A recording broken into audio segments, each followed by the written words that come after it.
Hey guys, another video on how to replace a serpentine belt. So I have one like this on my channel as well. It was on a 2004 Ford Taurus that I no longer have. I'm gonna film this one. It's on a 1999 Buick Lesabre Custom. So it's a GM vehicle. This is the 3.8 liter engine. So it has, I think, a lot of the same stuff, if not everything, the exact same as the Ford Taurus, but there are engine types that have additional things that the Serpentine Belt goes over with the pulleys. So I wanted to film this just in case. It's definitely a different layout. So the Ford Taurus, if you watch that video, you'll see there's like no room to get anything in here. And it's like a little squarish notch in the belt tensioner that you have to stick it in the hole and then pull. And this is a little bit different. So this right here is the belt tensioner on this vehicle. So you can see that it's just the nut and that's it. And when I first saw that, I thought, okay, I don't really want to pull that nut because I think it's gonna loosen it. But in reality, it's not gonna loosen it. It just loosens the tension on the belt itself. So if you turn this bolt, you will not be loosening it in any sense. What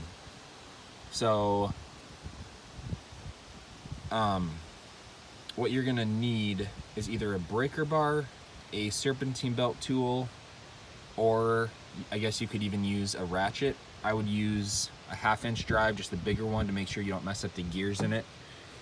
You're just gonna need a 15mm socket on there. And this is the battery. So if you're gonna be pulling it towards the front of the car. And then that's gonna loosen belt tension. Here's the issue that you're gonna run into though. Once you just take it off all the pulleys and think you can just pull it right out, the issue I ran into is here at the very end of my finger. Let me see if I can get better lighting. Very end of my finger, that black tube-like thing that you can see. It's about, I think you can see it all. It's about 3 to 4 inches long. And what it is just an outer casing for a bolt for this motor mount. So when I tried to take this out, assuming that your serpentine belt isn't broken and you can just pull it all the way out, being the serpentine belts are connected, when I tried to pull this out, it just got caught because the bolt for this motor mount goes through the serpentine belt right now. So it's like within it. And so when I try to pull this out, obviously it's not gonna come out. So what you have to do is, with this tire off, you can and I think there's like just a plastic splash shield back there. You can easily access the bolt. I think it was an 18mm. You're gonna take that bolt out, and there's other motor mounts still, so you don't need to support the engine. And then the issue that I had, and I saw this in another video, I think it was, I don't know, their company name was like A1 Auto Parts or 1A, oh yeah, 1A Auto. And they were trying to take off the serpentine belt and replace it on this. And when they got to this part in the video, they picked up that black piece like it was nothing. They just took it right out. When in reality, I ran into an issue. Let's see if I can show you the bolt I ran into.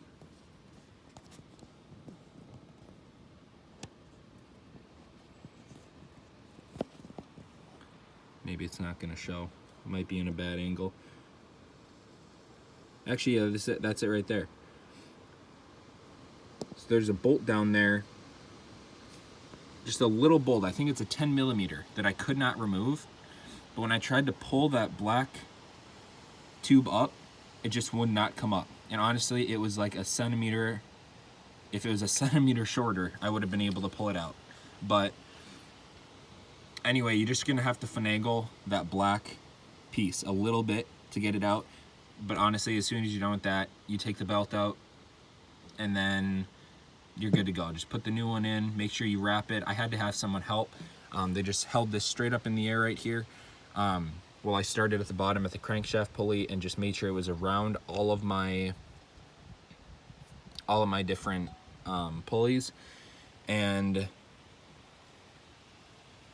then yeah, I just put everything back in the reverse way that I had it. And then once everything is on and you get the pulling the tensioner enough to get it wrapped around this final pulley, and then put that bolt back in and just try to slide that black piece back in.